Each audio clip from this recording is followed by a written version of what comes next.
Pithecanthropus erectus sendiri berarti manusia kera yang berjalan tegak. Penemu fosil Pithecanthropus erectus adalah seorang dokter Belanda bernama Eugen de Bois. Fosil yang ditemukan adalah berupa tulang rahang atas, tulang kaki, dan tengkorak. Pertama kali ditemukan di Pilangkenceng, Madiun, Jawa Timur pada tahun 1890. Kemudian ditemukan lagi di tempat lain, yaitu di Desa Trinil, Kabupaten Ngawi, Jawa Timur pada tahun 1891. Fosil Pithecanthropus erectus sendiri hidup dan berkembang pada masa kala Pleistosen Tengah. Manusia purba jenis ini diperkirakan hidup 700.000 tahun yang lalu. Berdasarkan hasil penelitian, Pithecanthropus erectus hidup dengan berburu kemudian mengumpulkan makanan serta hidup secara nomaden. Nomaden yang artinya selalu berpindah-pindah tempat untuk mencari sumber bahan makanan dari satu tempat ke tempat lainnya. Berikut adalah ciri dari Pithecanthropus erectus. Yang pertama, volume otaknya di antara 750 sampai 900 cc. Tulang kan yang menonjol, tulang dahi lurus ke belakang, geraham besar, berat badannya sekitar 100 kg, tinggi badannya sekitar 165 sampai 180 cm, hidungnya tebal, bagian belakang kepala menonjol, dan ciri lainnya. Sekian dari saya, terima kasih. Saya ingin menyampaikan materi tentang Pithecanthropus solensis. Pithecanthropus solensis diperkirakan hidup di daerah Sungai Begawan Solo. Hidup pada zaman Batu Tua atau Paleolitikum. Pertama kali ditemukan oleh G.H.R. von Koenigswald, Opernord, dan Terhar pada tahun 1931 hingga 1933. Manusia purba jenis ini bertahan hidup sampai akhir Pleistosen Tengah atau 8.000 hingga 20.000 tahun yang lalu. Ciri-ciri Pithecanthropus solensis adalah tengkorak lonjong, tebal, dan padat. Kepala bagian belakang menonjol, hidung tebal dan lebar, memiliki alat mengunyah yang sangat kuat, tidak memiliki dagu, dan memiliki rongga mata yang sangat panjang. Tinggi badan berkisar 165 sampai 180 cm. Mereka hidup dengan cara berpindah-pindah tempat atau nomaden yang menyesuaikan ketersediaan makanan. Makanan utama yang dikonsumsi adalah daging hasil berburu dan tumbuhan. Namun, mereka belum mengenal cara mengelola makanan. Pithecanthropus solensis menggunakan peralatan sederhana untuk memenuhi kebutuhan sehari-hari mereka. Peralatan sederhana yang mereka gunakan sebagian besar terbuat dari batu. Contohnya seperti kapak perimbas, alat serpi, kapak penetak, dan peralatan dari tulang. Sekian materi singkat tentang Pithecanthropus solensis dari saya. Selanjutnya ada jenis Pithecanthropus mojokertensis. Pithecanthropus mojokertensis ditemukan di Perning, Mojokerto, Jawa Timur. Pithecanthropus mojokertensis ditemukan juga oleh Tejokra Handojo yang berada di bawah naungan von Koenigswald. Mereka menemukan hasil fosil berupa tengkorak anak-anak yang ditemukan di Kepuhlagen, Utara Mojokerto. Ciri-ciri dari Pithecanthropus mojokertensis yaitu yang pertama, tulang pipi dan otak mengunyah kuat. Yang kedua, tulang kening tebal, menonjol dan melebar sampai ke pelipis. Yang ketiga, muka menonjol ke depan. Yang keempat, berbadan tegap dan otot-otot tengkuk kukuh. Yang kelima, tinggi badan 165 sampai 180 cm. Kehidupan Pithecanthropus mojokertensis yaitu berpindah-pindah tempat dengan cara berpindah-pindah tempat atau nomaden. Biasanya menyesuaikan dengan ketersediaan makanan mereka. Pithecanthropus mojokertensis, makanan utamanya adalah makanan yang berupa hasil dari buruan mereka. Untuk memenuhi kebutuhan sehari-hari, mereka dibantu dengan menggunakan alat sederhana yang hanya terbuat dari batu. Peralatan tersebut digunakan untuk memotong hasil buruan mereka dan sebagai penggaruk bahan makanan seperti contohnya umbi-umbian yang berada di bawah tanah. Homo soloensis merupakan jenis manusia purba Homo yang ditemukan di wilayah Solo, Pulau Jawa. Fosil ini juga ditemukan oleh von Koenigswald dan peredakannya pada 1931 di Sangiran, Jawa Tengah. Ciri-ciri Homo soloensis yaitu 1. Volume otak cukup besar mulai dari 1013 sampai 1251 cc. 2. Tinggi badan berkisar antara 130 sampai 210 cm. 3. Berat badan antara 30 sampai 150 kg. 4. Bagian belakang tengkorak telah membulat dan tinggi. 5. Otot-otot pada bagian tengkuk mulai mengalami reduksi. Kehidupan Homo soloensis sudah lebih maju daripada manusia purba lainnya. Mereka memiliki volume otak yang mendekati manusia masa kini. Mereka memiliki berbagai peralatan untuk memenuhi kebutuhan sehari-hari dan mempertahankan hidup dari berbagai ancaman. Kepunahan Homo soloensis masih menjadi teka-teki, namun beberapa faktor berikut ini diduga menjadi alasannya. 1. Terkena letusan gunung berapi. 2. Penyebaran penyakit. 3. Dimangsa predator. 4. Kurang pandai bersosialisasi. 5. Badai meteor.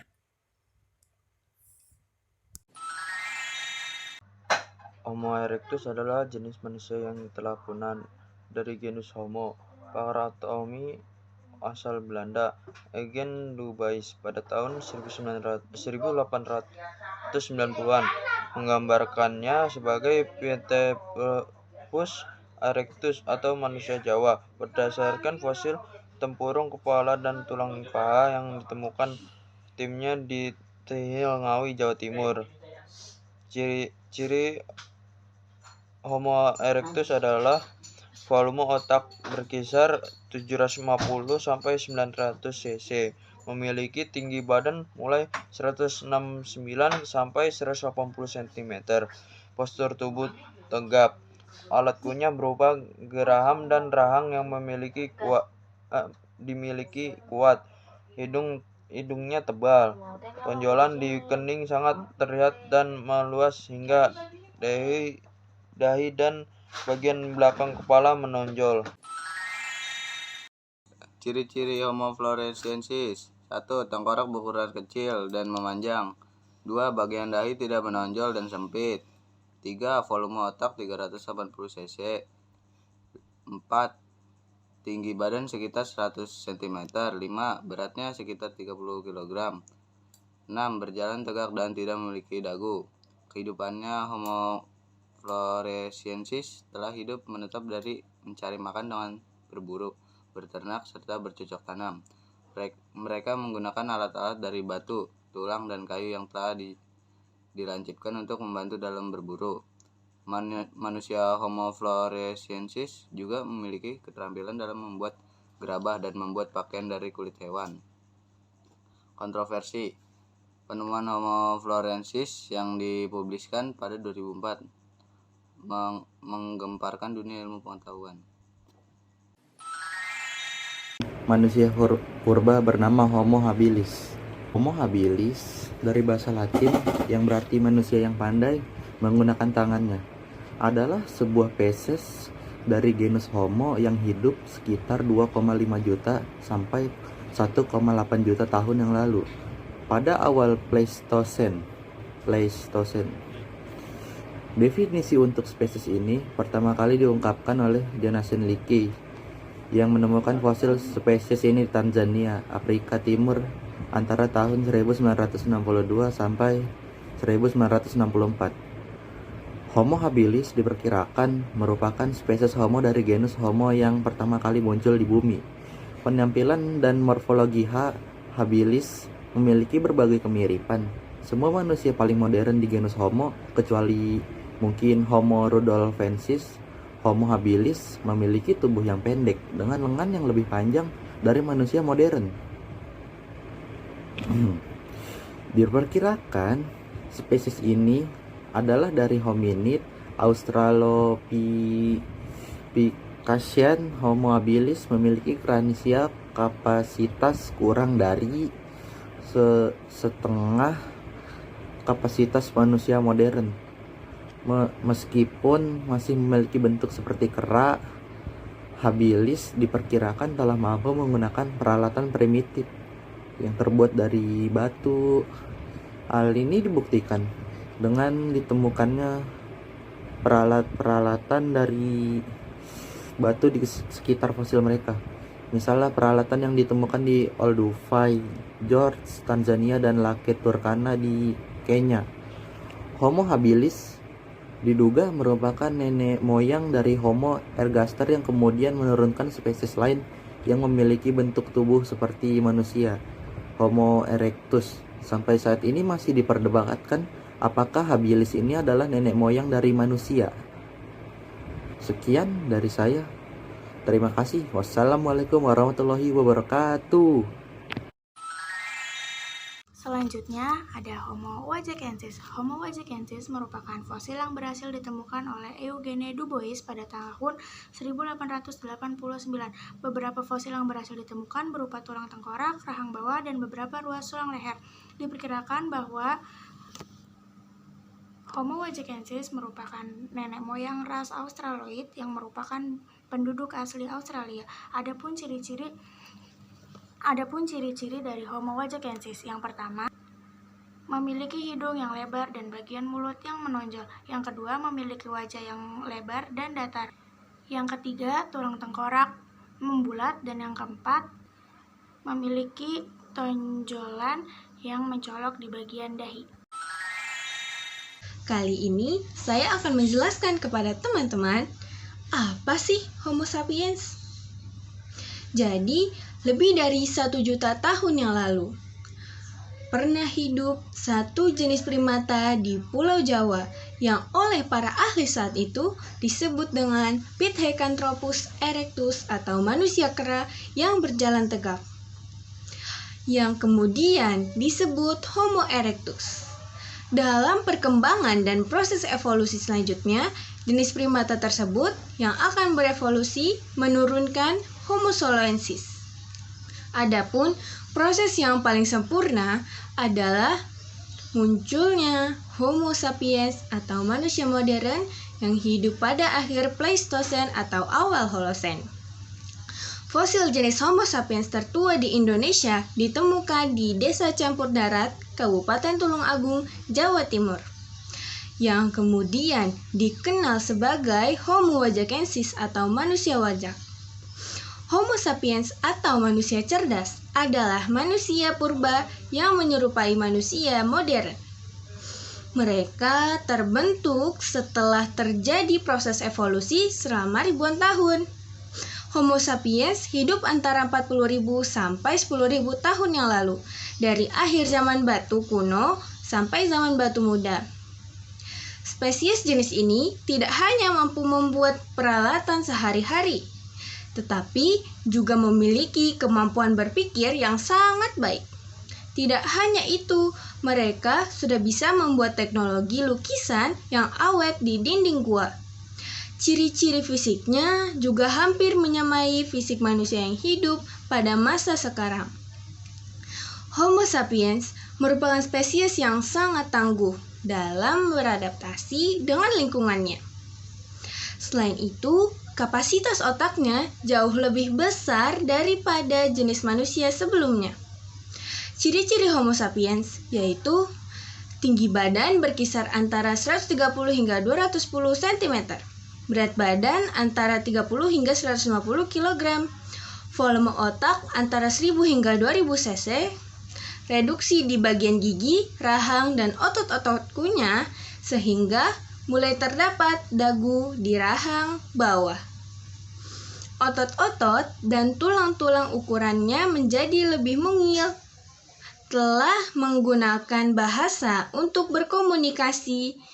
Persebaran Homo sapiens berawal dari Afrika, kemudian meluas ke berbagai belahan dunia seperti Asia, Eropa, Amerika, dan Australia, termasuk Indonesia.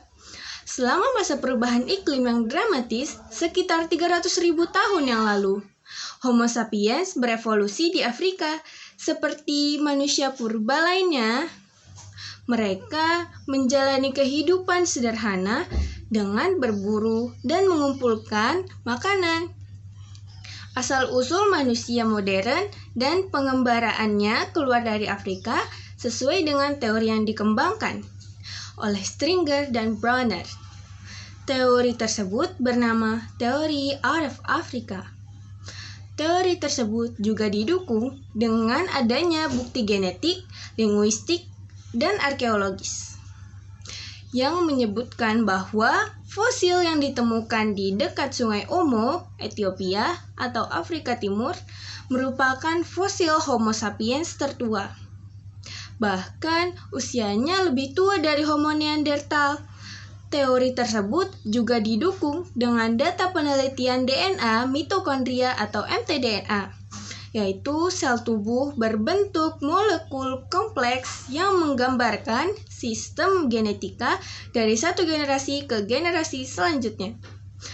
Dari catatan DNA fosil yang ditemukan, kemudian dicocokkan dengan fosil manusia saat ini dan diperoleh kesimpulan bahwa genetika manusia atau genom 99,9% identik di seluruh dunia. Para ahli juga menyimpulkan bahwa tidak ditemukan pencampuran mtDNA manusia modern dengan manusia pramodern di suatu wilayah. Dengan kata lain, Homo sapiens dari Afrika menggantikan dan menghapus populasi manusia sebelumnya atau Homo erectus dan Homo neanderthal di wilayah yang didatanginya. Seiring berjalannya waktu, Homo sapiens mulai mengembangkan kemampuan untuk menanggapi tantangan bertahan hidup di tengah kondisi lingkungan yang tidak stabil. Fosil tertua Homo sapiens ditemukan di Jebel Irhoud, Maroko pada 2000. Temuan tersebut berupa pecahan tengkorak, tulang rahang lengkap, dan perkakas batu yang diperkirakan berumur 315.000 tahun. Homo sapiens kemudian menyebar ke seluruh benua dan tiba di Tiongkok antara 120.000 sampai 80.000 tahun lalu. Sementara itu, jenis Homo sapiens yang ditemukan di Indonesia diperkirakan berasal dari zaman Holocene yang berlangsung sekitar 40.000 tahun yang lalu. Homo sapiens tidak hanya membuat dan menggunakan perkakas dari batu, tetapi juga membuat peralatan yang lebih kecil dan kompleks. Seperti contohnya mata pancing, anak panah, pelempar tombak, dan jarum jahit. Dalam 12.000 tahun terakhir, Homo sapiens melakukan transisi dari mengumpulkan makanan menjadi menghasilkan makanan sendiri. Masyarakatnya juga menyadari bahwa mereka dapat mengembangbiakan tanaman dan hewan. Saat mereka mulai menginvestasikan lebih banyak waktu untuk memproduksi makanan dan menjinakkan hewan, pada akhirnya mereka memutuskan untuk hidup menetap. Baiklah teman-teman, sekian yang dapat saya sampaikan tentang Homo sapiens. Jadi kesimpulannya, Homo sapiens itu adalah kita di masa lalu.